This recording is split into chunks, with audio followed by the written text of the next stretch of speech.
Alright, this letter, dated 18 August 1945, by Sgt Bennet.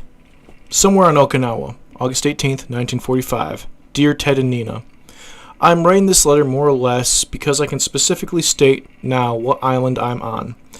When we first arrived, the geographical location could only be given as somewhere in the western Pacific and then somewhere in the Ryukyu Islands.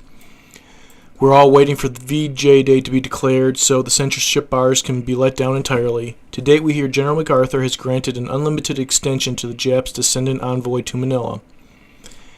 Maybe now I've told you about the tombs here, maybe not. I can't remember. In any case, if I haven't, here goes. They are horseshoe-shaped and are built into the sides of the hills or knolls. Each tomb is an open-air court in front of the entrance. When a native of Okinawa dies, his body is placed in a square container in a sitting position. After a period of something like 2 or 3 years, some female in the dead person's family, a virgin and generally the youngest girl, is given the honor of scraping the remaining flesh from the bones. After drying in the sun, the bones are placed in a pagoda-like urn and placed into the tomb. These urns are real works of art and are generally blue and yellow color scheme. So much for that.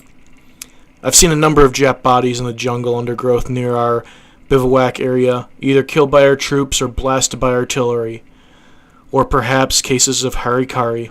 The flesh has rotted away and the bones exposed. The Japs wear a split-toe type of shoes called tabi. I found one with a foot still in it.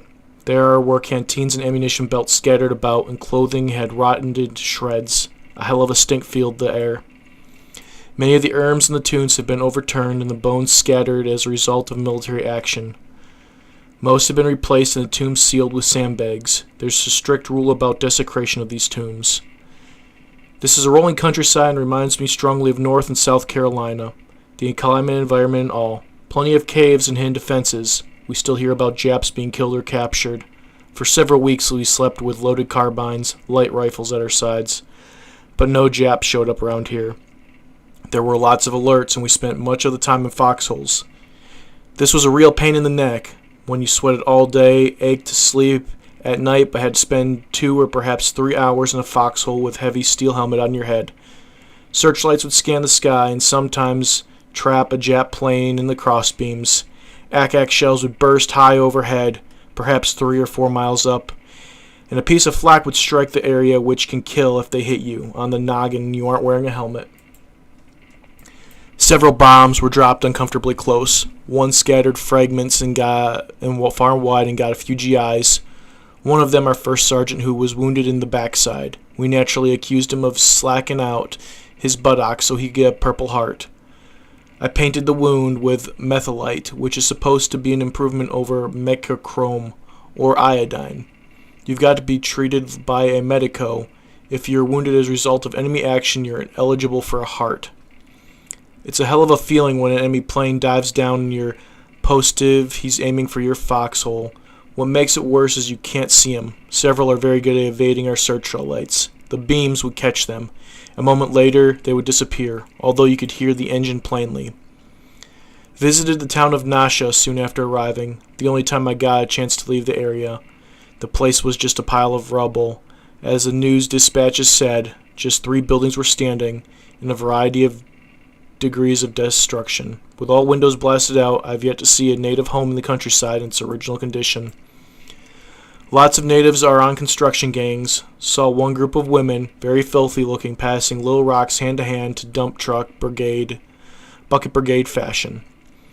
We've all been credited with participation in the Ryukyu Islands campaign, which means a bronze star on the Atlantic Pacific Theater service ribbon. Group headquarters is trying to get us credit for participation in the Jap air offensive campaign. Ground personnel of the bombardment group we are serving have already received such credit, all of which counts for extra points. Although Mason Polwalk is or has been on this island as a Yank photographer, I was just much too busy to look him up, which I regret very much. Perhaps I should have sent word with him through the Red Cross and could have come down. We're still working 7 days a week despite the Japs' surrender offer, but not so many hours. A lot of good my 92 points are doing me out here. We had left the States on VE Day. If we had been delayed at least 5 days more, I would have walked out of the separation center a free man long ago. To date, I have 31 months overseas service, and in October I'll have 4.5 years in the Army. I've got my movie camera and a couple rolls of films. Shot one roll so far with some gruesome pictures of Jap bodies guaranteed to shock all the sensitive ladies. Practically everyone around here only wears their shorts and maybe a t-shirt, light underwear material with 3-inch sleeves. It's being so damned hot that all I've been wearing, too. Someday back home I'll likely forget myself. No women on this island to my knowledge, except the native women in out-of-bounds native civilian districts. There were some nurses on the boat, but I understand they went to another island in the chain. A girl walked by here she need to escort of MPs armed with Tommy guns. Woman-hungry creatures that we are.